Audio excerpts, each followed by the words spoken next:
All right. I mean, these press conferences aren't nearly as enjoyable to do after you lose a game as opposed to winning. But uh, Saturday against Arkansas State, we did not play well enough to win the football game. Um, they're a very talented football team, and their quarterback and receivers, above all other things, I thought they were hard to stop. They just always found ways to make big plays. Uh, but we were very close in that game. Led at one time. It was one of those things where.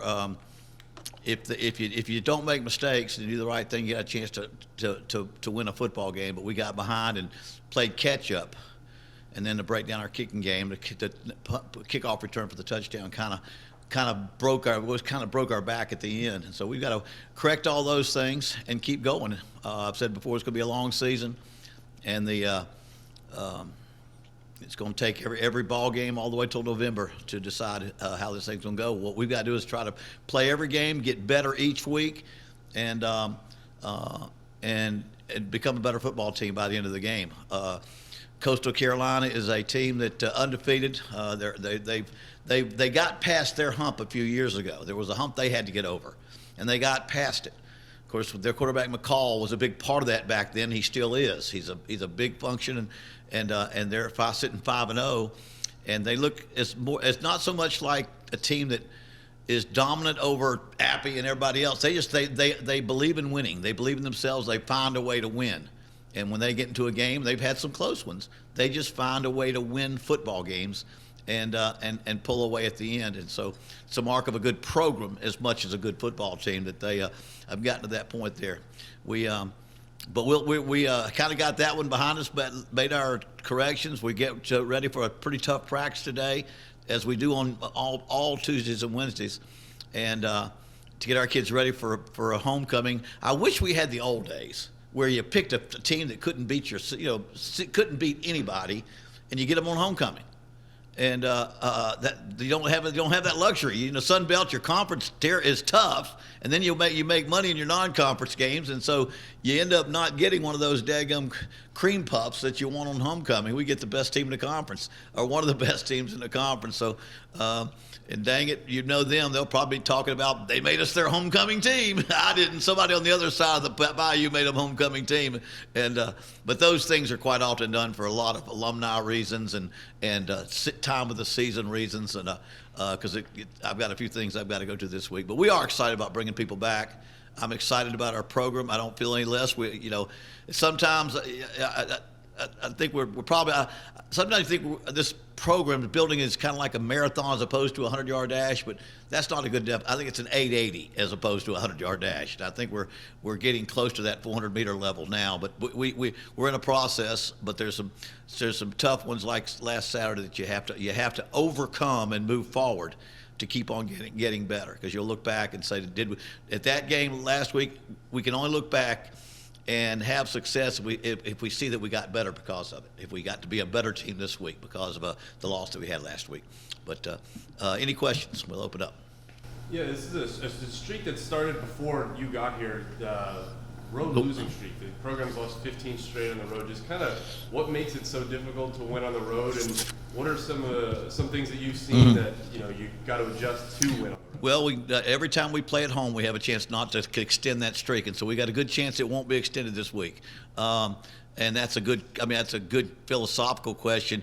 I think it becomes a monkey on your back, because it's hard to take streaks and records that go to transcend from one group of players to another, and then from one head coach to another.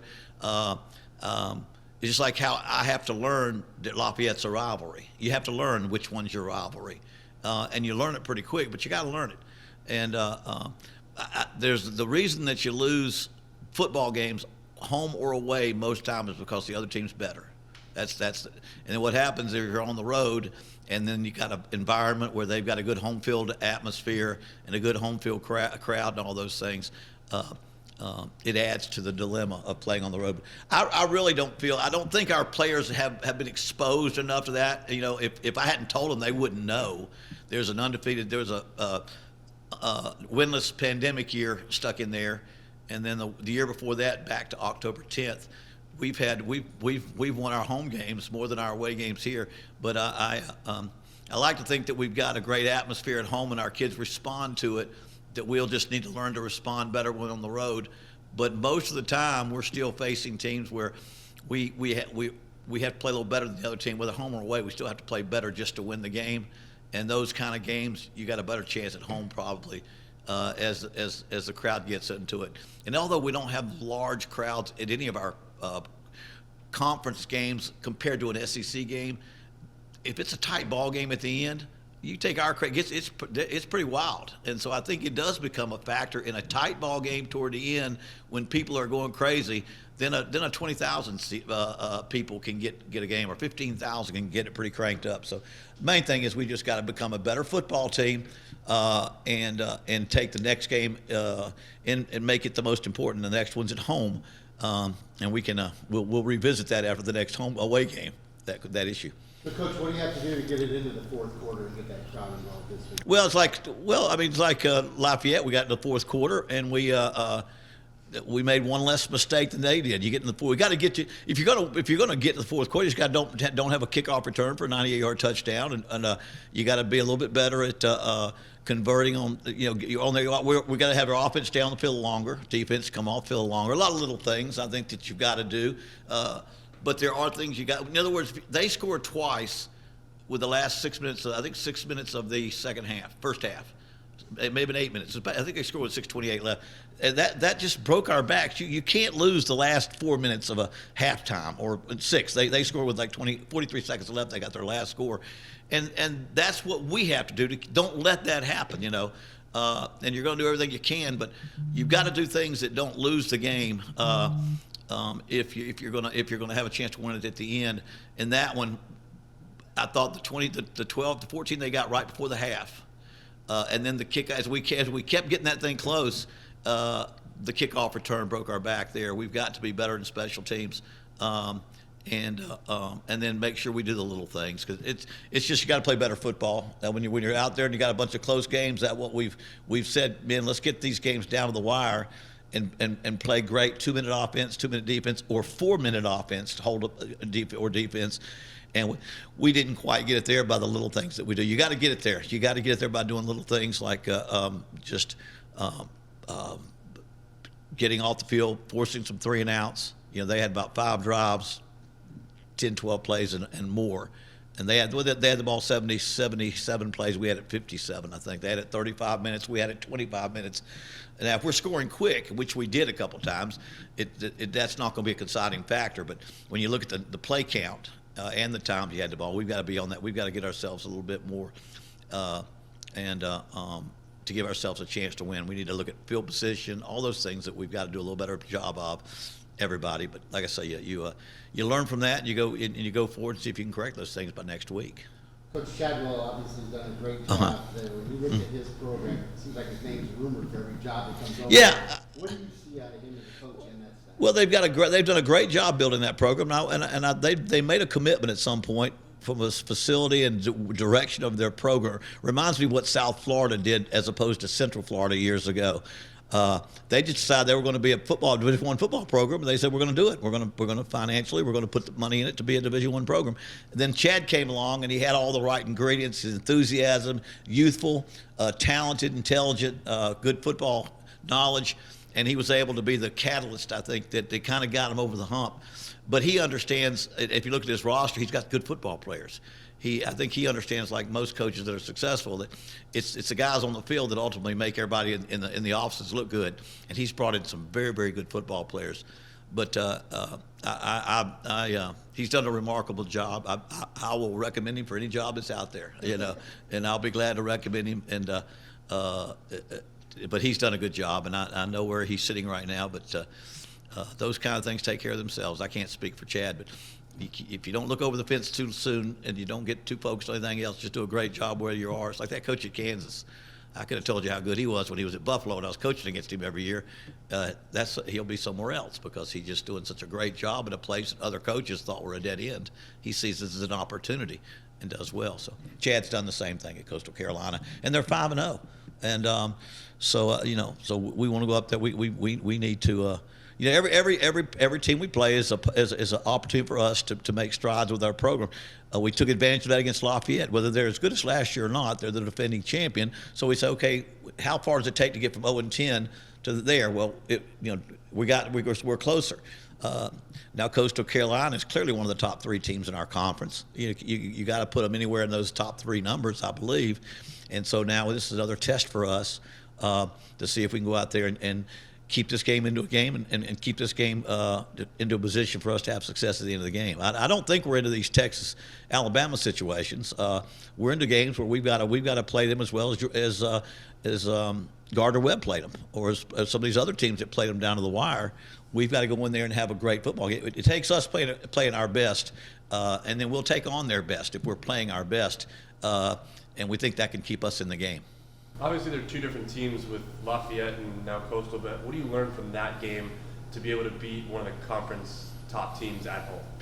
Well, I mean, one, you got to not make the mistakes that lose a game first. You got to go out there and not lose it by making bad mistakes. You got to win the kicking game. You've got to field position.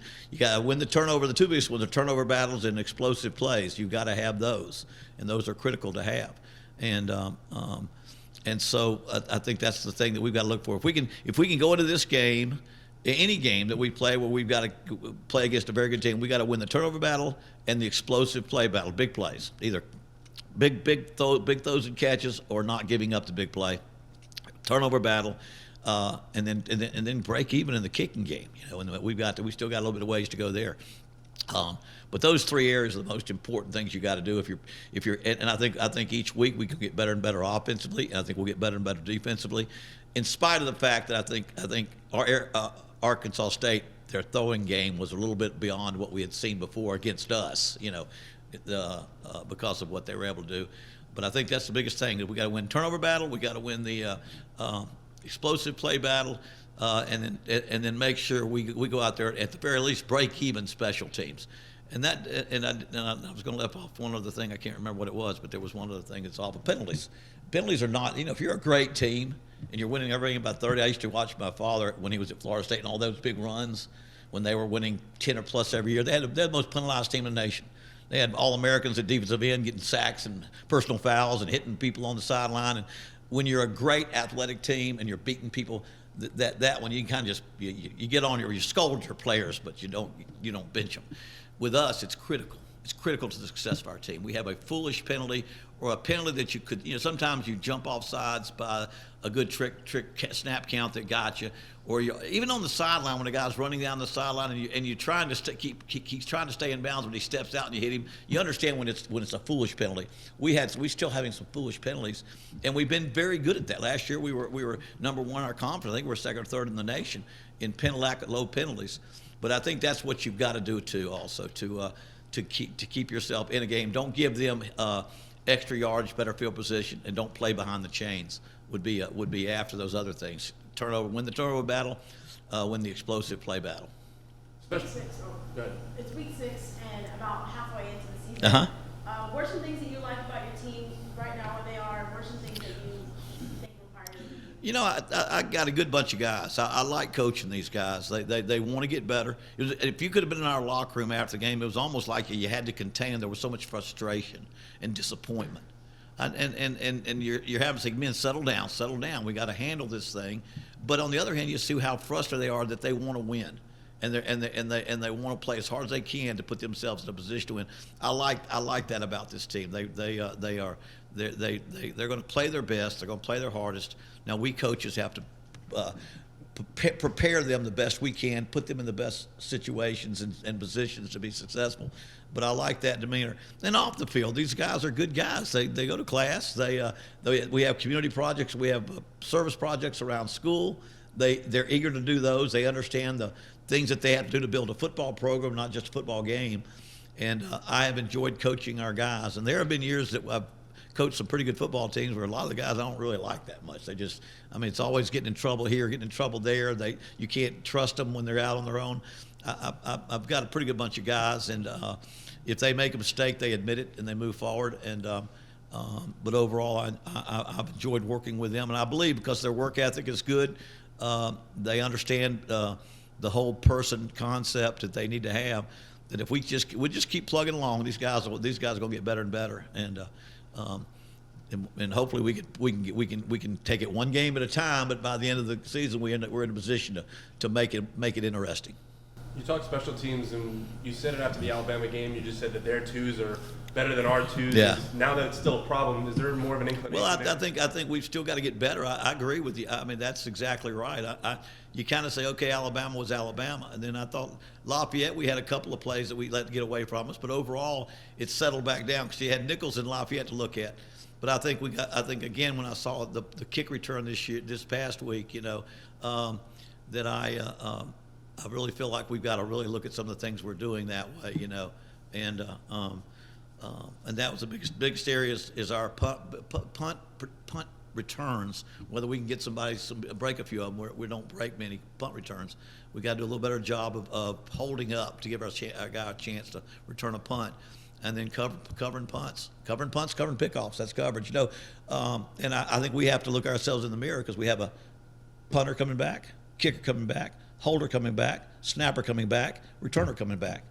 The rest of it is coaching, is protection and coverage. So I say that about myself. I think I have to do a better job of really seeing are we putting the right people on there? Are we doing the right things? And we spend a lot of time doing that because you got veterans that they should do their job. Although our kicker's been banged up, he's kind of half in, half out. Our Sutherland's had a sore hamstring, and he's just trying to. We didn't find out till after he kicked off that he couldn't kick Saturday. And then we got a young guy in there that's not kicking it exactly like we had planned. That kind of threw a little bit of a wrench in it. But anyway, we can do a better job there. That we've got to. A lot of times when you're winning games by 30 or 40, it's another area that the hidden yardage area. But we're watching every bit of hidden yardage, and see that we eliminate that.